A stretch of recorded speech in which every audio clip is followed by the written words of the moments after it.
Aduh. Oke, Jaga kita pun gak bisa jawab Pak. iya. Bingung.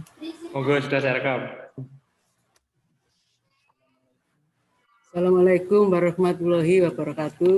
Waalaikumsalam. Waalaikumsalam warahmatullahi wabarakatuh. Sini saya mau menyampaikan tentang prinsip asesmen.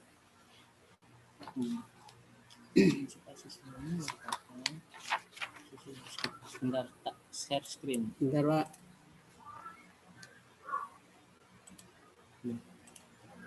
Ini nggak bisa share screen ya? Bukan host. Iku apa jenenge? Hostnya kan iku Bu, sebentar. Diulang. Nggak bisa. Ya. Bisa di Share screen. share screen Pak.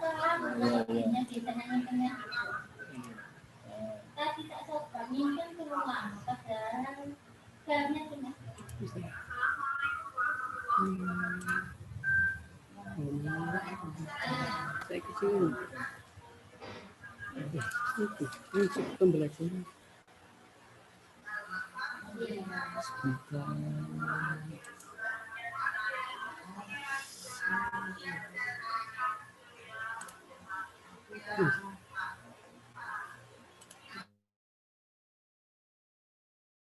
Sebentar ya.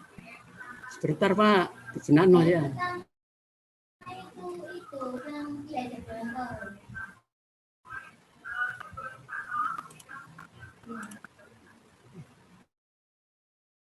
Ya Bu, teman-teman, mari kita berdoa sesuai dengan agama dan kepercayaan kita masing-masing. Berdoa mulai. Sudah Pak ya? Selesai.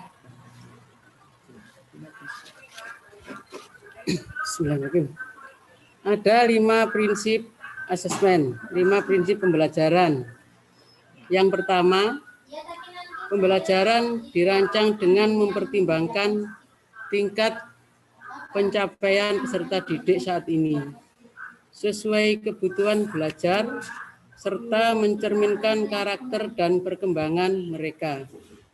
Yang kedua, pembelajaran dirancang dan dilaksanakan untuk membangun kapasitas belajar peserta didik dan kapasitas mereka untuk menjadi pembelajar sepanjang hayat, mendorong pengembangan kapasitas belajar.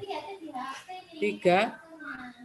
Kegiatan belajar mendukung perkembangan kognitif dan karakter peserta didik secara berkelanjutan dan holistik. 4. Pembelajaran yang relevan, yaitu pembelajaran yang dirancang sesuai konteks kehidupan dan budaya peserta didik, serta melibatkan orang tua dan komunitas sebagai mitra. Yang kelima, pembelajaran berorientasi pada masa depan yang berkelanjutan. Berikutnya 5 prinsip asesmen. Yang pertama, asesmen merupakan bagian terpadu dari proses pembelajaran, memfasilitasi pembelajaran, menyediakan informasi sebagai umpan balik untuk guru, peserta didik, dan orang tua. Yang kedua, asesmen perlu dirancang dan dilakukan sesuai dengan tujuan.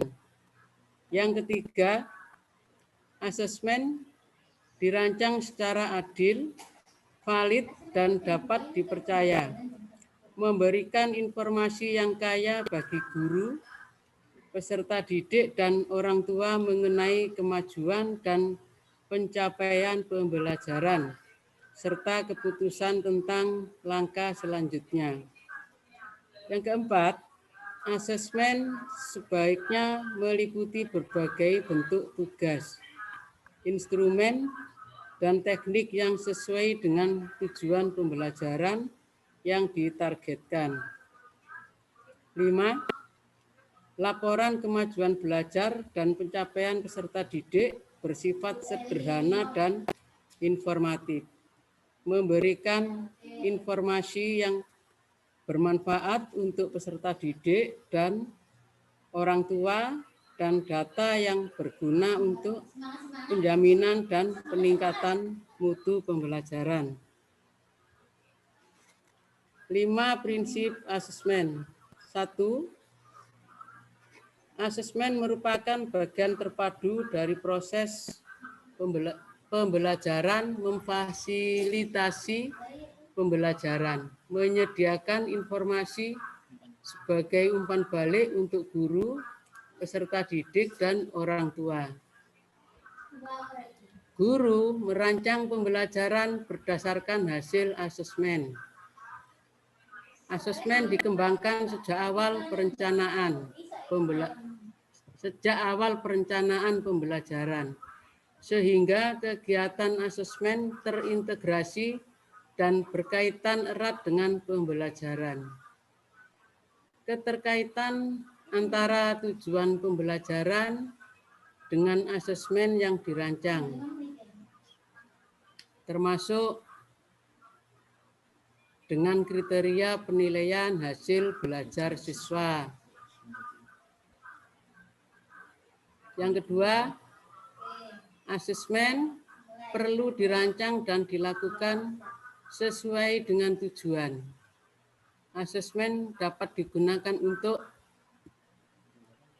mendorong proses belajar menjadi bagian dari pembelajaran, mengembangkan kemampuan metakognitif dan refleksi atau asesmen formatif, menilai hasil belajar dan mengambil keputusan di akhir suatu tahapan atau asesmen sumatif, menentukan kebutuhan belajar dan membentuk program pembelajaran individual peserta didik atau asesmen diagnosis, mengacu pada capaian pembelajaran.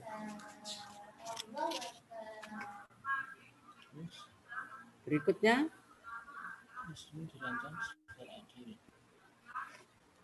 tiga, asesmen dirancang secara adil, valid, dan dapat dipercaya, memberikan informasi yang kaya bagi guru, peserta didik, dan orang tua mengenai kemajuan dan pencapaian pembelajaran, serta keputusan tentang langkah selanjutnya. Asesmen yang berkeadilan berarti penilaian tidak menguntungkan atau merugikan peserta didik karena berkebutuhan khusus serta berperbedaan latar belakang agama, suku, budaya, adat istiadat, status sosial ekonomi, dan gender. Asesmen memiliki validitas yang tinggi sehingga informasi yang dihasilkan terpercaya, reliabel, dapat diperbandingkan hasilnya karena konsisten, adil dan objektif, menggunakan kriteria dan prosedur yang logis, sistematis, dan jelas, dengan pengaruh subjektivitas penilai yang rendah.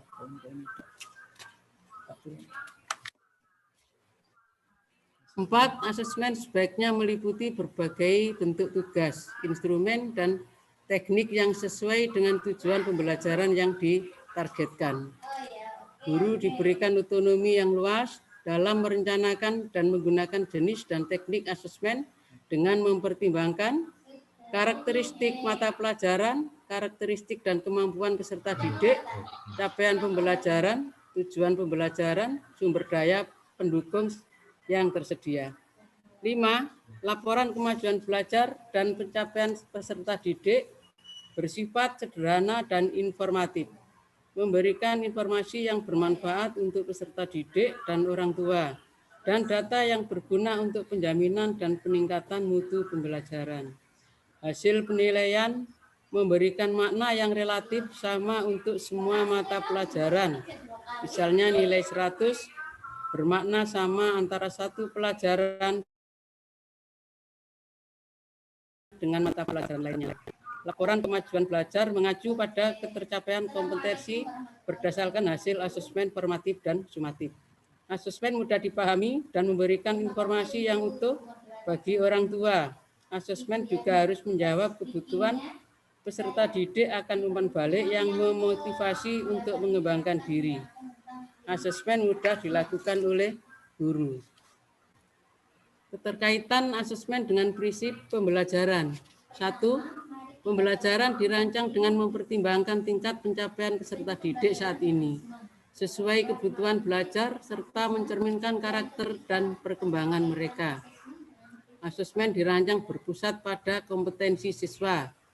Peserta didik dapat melanjutkan ke kelas di atasnya sesuai dengan ketercapaian tujuan pembelajaran yang dikelompokkan ke dalam kriteria mulai berkembang, mahir, dan sangat mahir. Peserta didik diberikan intervensi sesuai dengan tingkat kompetensinya.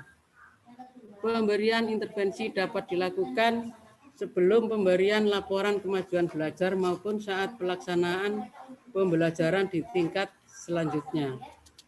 Keterkaitan asesmen dengan prinsip pembelajaran. 2. Pembelajaran dirancang dan dilakukan untuk membangun kapasitas belajar peserta didik dan kapasitas mereka untuk menjadi pembelajar sepanjang hayat. Menanamkan growth mindset atau pola pikir bertumbuh. Harapannya, asesmen bisa membangun kesadaran bahwa proses mencapai tujuan pembelajaran lebih penting daripada hasil akhir. Untuk itu, guru diharapkan mampu menerapkan prinsip pola pikir bertumbuh. Dalam asesmen sebagai berikut. Guru dan peserta didik perlu membangun budaya tidak takut salah dan dalam belajar. Belajar bukan tentang kecepatan, tetapi tentang pemahaman yang mendalam. Menerapkan penilaian diri, penilaian antara teman, refleksi diri, dan pemberian umpan balik antar teman. Pemberian umpan balik dari guru kepada peserta didik yang dilakukan dengan mendeskripsikan usaha terbaik untuk menstimulasi pola pikir bertumbuh dan memotivasi peserta didik. 3. Kegiatan belajar mendukung perkembangan kognitif dan karakter peserta didik secara berkelanjutan dan holistik. Asesmen sebagai bagian dari pembelajaran mencakup kompetensi pada ranah sikap, pengetahuan, dan keterampilan yang saling terkait. Menerapkan nilai-nilai yang sesuai untuk mengembangkan karakter dan kompetensi yang terkandung dalam profil pelajar Pancasila. Sekuensi pembelajaran yang logis dan relevan dengan tingkat kesulitan yang sesuai untuk peserta didik. Menstimulasi kemampuan berpikir tahap tinggi. 4. Pembelajaran yang relevan, yaitu pembelajaran yang dirancang sesuai konteks kehidupan, menghargai budaya peserta didik, serta melibatkan orang tua dan komunitas sebagai mitra. Asesmen dirancang berpusat pada anak, mempertimbangkan di mana kehidupan dan latar belakang keluarga peserta didik. Orang tua dan masyarakat dilibatkan dalam proses-proses pengambilan keputusan terkait pembelajaran dan asesmen. Lingkungan belajar dengan iklim yang positif untuk semua peserta didik sehingga setiap individu merasa aman untuk berada di lingkungan belajar. Terakhir, 5. Pembelajaran berorientasi pada masa depan yang berkelanjutan. Membangun wawasan peserta didik tentang isu-isu dalam tingkat global dan menumbuh kembangkan rasa peka mereka terhadap masalah-masalah ini dan kesadaran akan kebutuhan diri sendiri, lingkungan, dan dunia yang lebih baik. Pemanfaatan teknologi informasi dan komunikasi untuk meningkatkan kualitas pembelajaran dan asesmen. Asesmen dalam alur penerapan pembelajaran. Persiapan. Komite pembelajaran KS, PS atau perwakilan guru mengikuti pelatihan pembelajaran. Lanjut ke komite pembelajaran memfasilitasi in-house training bagi seluruh guru di sekolah. Kepala sekolah memfasilitasi pembentukan atau penyegaran komite sekolah. Kepala sekolah memfasilitasi penyusunan kurikulum operasional di satuan pendidikan.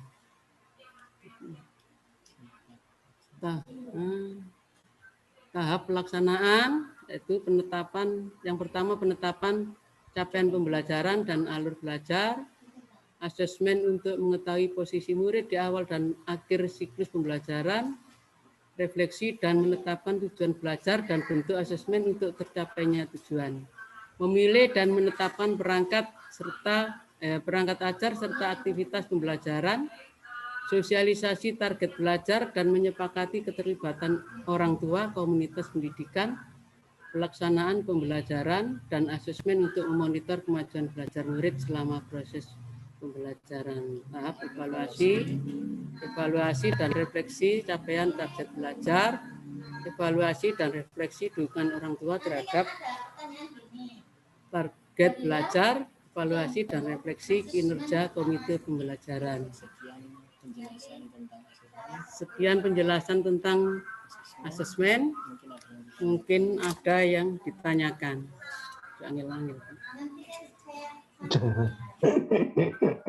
Burung kaman wis kuwi. Kurang 5 menit berarti. Kurang 5 menit. Iya.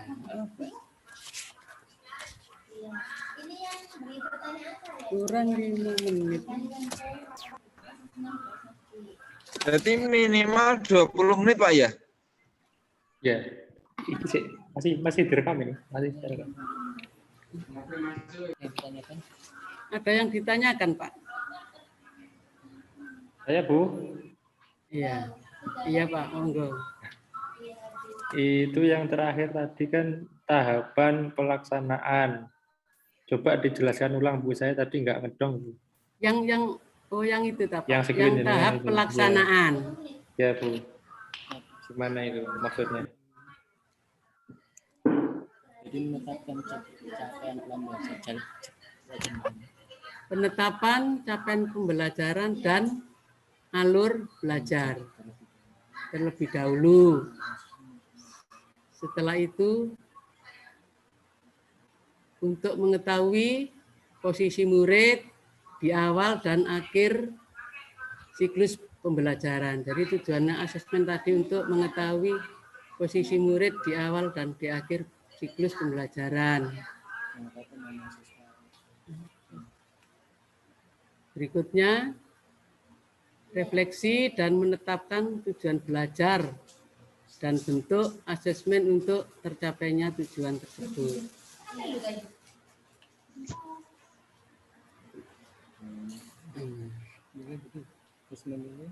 Terus memilih dan menetapkan perangkat ajar serta aktivitas pembelajaran. Berikutnya, setelah itu sosialisasi target belajar dan menyepakati keterlibatan orang tua, komunitas atau komunitas pendidikan. Yang terakhir, pelaksanaan pembelajarannya dan asesmen yaitu untuk memonitor kemajuan belajar murid selama proses pembelajaran. Itu Pak. Oh iya. Ya. Gedong Bu, sudah. Sudah. Iya Bu Pak. Pertanyaan, apakah kamu bahagia? Jika di rumah siapa yang mengajari belajar menjadi seniman kognitif? Sudah tak Pak? Kurang 2 menit ya. Kurang 2 menit. Jadi kurang menit mana Pak? Apa perasaan kamu hari ini itu ya? Tolong baca. Apakah kamu hari ini non kognitif? Menjelaskan. Ya, Bu Ratin mau itu penjelasan yang bahwa itu kepala sekolah memfasilitasi yang tadi loh PPT-nya. Kepala sekolah nanti Pak. Yang Kepala tadi sekolah, jenengan buka tadi. Iya, Pak. Nah, kepala sekolah memfasilitasi penyusunan kurikulum. Sekolah membuat kurikulum, Kepala sekolah membuat kurikulum dan menyesuaikan dengan lingkungan belajar. Memfasilitasi berarti membuat Ya, jadi kepala sekolah Nggih. membuat kurikulum sesuai dengan sesuai dengan sekolahan yang ada di lingkungan kita, gitu Pak. Oke, Memfasilitasi terima kasih, penyusunan Bu Raden. kurikulum. Ya. Pas. Kurang. Kurang beberapa detik ya, ditutup mohon Pak. Pas 20. Kalau sudah tidak ada yang bertanya, Pak, saya Tidak ada. akhiri. Wassalamualaikum warahmatullahi wabarakatuh. Waalaikumsalam warahmatullahi wabarakatuh. Saya stop dulu.